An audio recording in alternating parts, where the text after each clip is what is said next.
সারা দেশে অষ্টাদশ লোকসভা নির্বাচন আগামীকাল থেকে শুরু হচ্ছে। প্রথম দফার নির্বাচন সারা দেশের সঙ্গে পশ্চিমবঙ্গেও প্রথম দফার নির্বাচন আগামীকাল হবে। অষ্টাদশ এই লোকসভা নির্বাচনে নির্বাচক মণ্ডলীর কাছে আমাদের কিছু বার্তা রয়েছে। ইন্ডিয়ান সেকুলার ফ্রন্টের পক্ষ থেকে সেই বার্তা আমরা নির্বাচক মণ্ডলীর কাছে পৌঁছে দিতে চাই। এবারের নির্বাচন অন্যান্য বারের নির্বাচনের তুলনায় একটু আলাদা মাত্রা বহন করছে।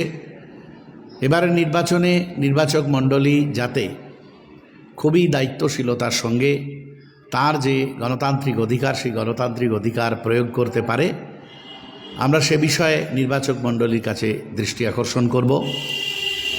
সংবিধান বাঁচানোর এই নির্বাচন, দেশ বাঁচানোর এই নির্বাচন, গণতন্ত্র বাঁচানোর এই নির্বাচন।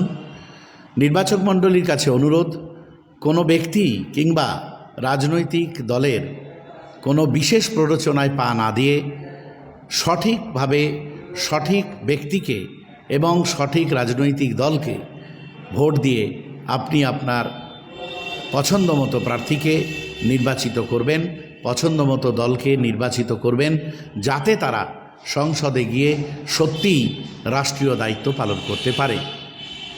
অন্যান্য রাজনৈতিক দলের মতোই ইন্ডিয়ান সেকুলার ফ্রন্টের পক্ষ থেকেও ক্যান্ডিডেট, বিশেষ করে আমাদের এই রাজ্যে 17টা লোকসভা কেন্দ্রে আমরা প্রার্থী দিয়েছি।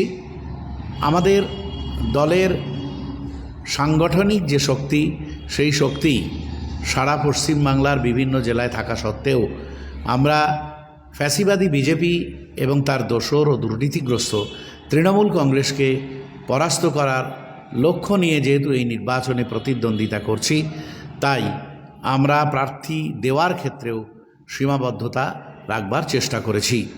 প্রত্যাশিত যে জোট, সেই জোট যেহেতু হয়নি, আমাদেরকে বাধ্যতামূলকভাবেই এককভাবে নির্বাচনে প্রতিদ্বন্দ্বিতা করতে হচ্ছে।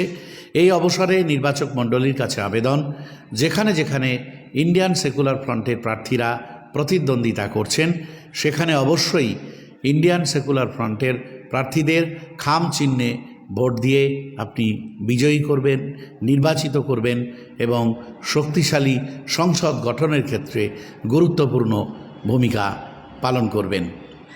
যে সমস্ত জায়গায় ইন্ডিয়ান সেকুলার ফ্রন্টের প্রার্থীরা নেই, সেখানে বিজেপি, ফ্যাসিস্ট বিজেপি এবং দুর্নীতিগ্রস্ত তৃণমূল কংগ্রেসকে পরাস্ত করার জন্য যে সমস্ত গণতান্ত্রিক শক্তি বা গণতান্ত্রিক পক্ষ প্রতিদ্বন্দ্বিতা করছে, তাদের মধ্যে আপনারা যাকে উপযুক্ত মনে করবেন, যে দল উপযুক্ত, তারা ওই ফ্যাসিবাদের বিরুদ্ধে, দুর্নীতির বিরুদ্ধে লড়াই গড়ে তুলতে পারবে এবং সংসদে গিয়ে তার কণ্ঠ তুলতে পারবেন, সেই রকম দল ও প্রার্থীকে আপনারা নির্বাচিত করবেন। কোনো প্ররোচনায় আপনারা পা দেবেন না।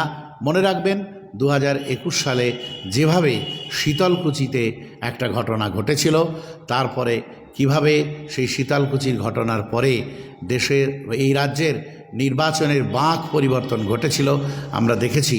তাই আবারও আমরা অনুরোধ করব, কোনো রকম প্ররোচনায় পা না দিয়ে অত্যন্ত দায়িত্বশীলতার সঙ্গে, অত্যন্ত নির্ভীকভাবে আমরা এই নির্বাচনে আমাদের মতামত প্রয়োগ করব এবং দেশ গঠনে বলিষ্ঠ ভূমিকা রাখব।